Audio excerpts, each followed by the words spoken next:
আজকে টমেটোর চারা উঠাইতেছি, উঠাই লাগামো।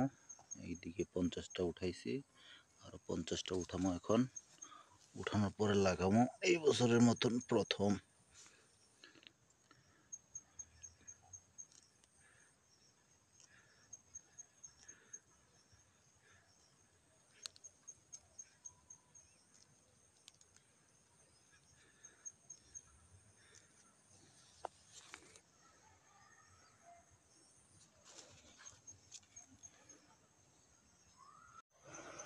একশোটা চারা উঠানো হয়েছে।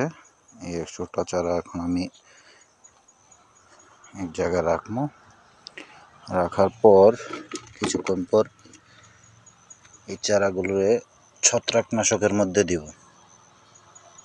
যখন দিচ্ছি তখন দেখাচ্ছি। হ্যাঁ, 100টা চারারে ছত্রাক মুক্ত করার জন্য আমি এই নো-ইনটা ব্যবহার করছি। আপনারা যে কোনো ছত্রাকনাশক ইউজ করতে পারেন। আমি এই যে এখন পানিটা নিছি, পানিটার মধ্যে কিছুটা পরিমাণ ছত্রাকনাশক দিয়ে দিলাম। বাস, এর বেশি আর লাগবে না। এরপর ছত্রাকনাশকটা একটু গুলে নিতেছি। ব্যাস, গুলা শেষ। সুন্দর কালার চলে আসছে, অনেকটা সাদা হয়ে গেছে। এই যে সাদা হয়ে গেছে। এবার এই চারাগুলোরে আমি এই যে সবটা পানির ভিতরে প্রথমে আগার দিকটা চুবিয়ে নিলাম, এরপর গোড়ার দিকটা দিয়ে দিলাম। এতে হবে কি, আপনার আমি এর আগেও ছত্রাকনাশক স্প্রে করছিলাম যখন বেডের মধ্যে চারাগুলো করা হয়েছে, তখন বারবার ছত্রাকনাশকটা স্প্রে করার কারণে এতে যে ছত্রাকের আক্রমণটা হওয়ার কথাটা অনেকটা কমে যাবে।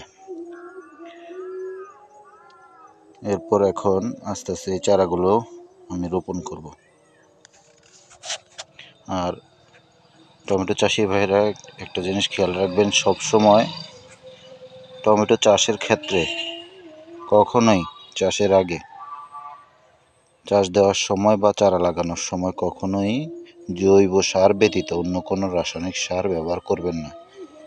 টমেটো চারার বয়স 15 দিন পার হওয়ার আগে কখনোই রাসায়নিক সার ব্যবহার করবেন না। এতে উপকারের থেকে অপকারটাই আপনার বেশি হবে।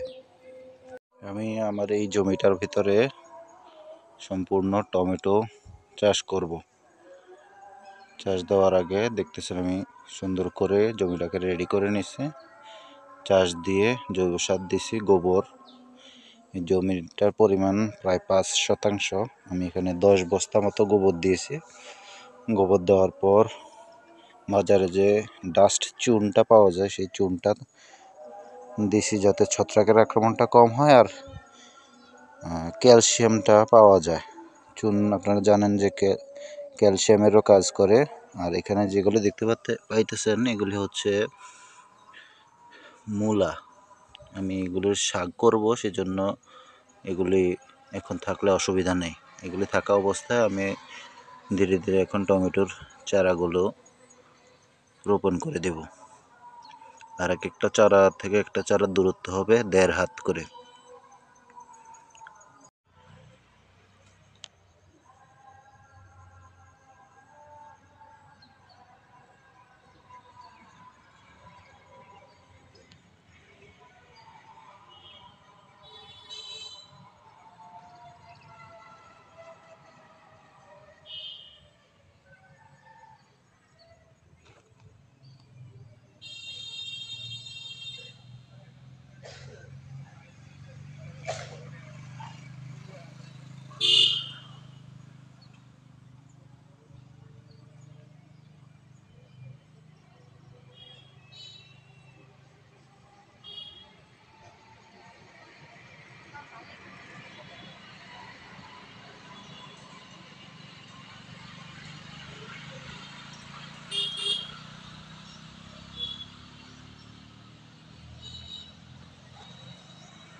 আমার টমেটোর চারাগুলো লাগানো শেষ।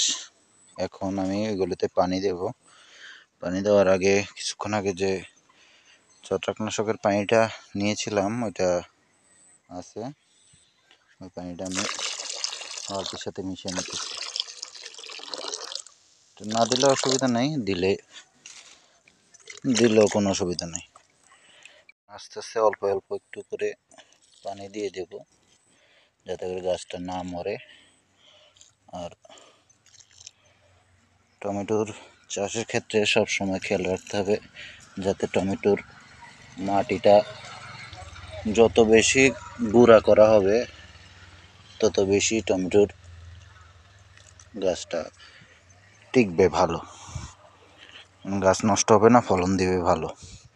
আর টমেটোর চারার ফলন ভালো পাওয়ার জন্য সব সময় জৈব সারটা ব্যবহার করার উত্তম। জৈব সার ব্যবহার করলে রাসায়নিক সারটা তেমন একটা প্রয়োজন হয় না, কিন্তু ফলনটা ভালো হয়। তো আমার 100টা টমেটোর চারা লাগানো শেষ। আমি এখন যাচ্ছি আরও কিছু চারা উঠে নেব, উঠে নেওয়ার পর লাগাবো। আস্তে আস্তে এই জমি পুরোটাতেই টমেটোর চারা লাগানো হবে। এটি আরেকটা জমি, আর ওই পাশে ওই যে লোকটা যাইতেছে ওই দিকটা হচ্ছে এখন যে টমেটো গাছগুলো লাগাইছি ওইখানে। তো আমি আরও 100টার মতো চারা উঠাবো, দেখি কতটা উঠানোর মতো হয়েছে, এরপর ওইগুলো নিয়ে লাগাবো। টমেটো চারা রোপণ করার সময় সব সময় খেয়াল রাখবেন, চারা যত ছোট হবে চারা তত ভালো হয়ে সুন্দর হয়ে এবং বলিষ্ঠ হয়ে বড় হবে। এই যে চারাগুলো নিলাম, এই যে দেখেন আমার 4 আঙ্গুল 1 ইঞ্চি, মোটামুটি এগুলো 4 ইঞ্চি 5 ইঞ্চি সর্বোচ্চ 6 ইঞ্চি লম্বা। এর মধ্যে সবসময় চারা লাগানোর চেষ্টা করবেন।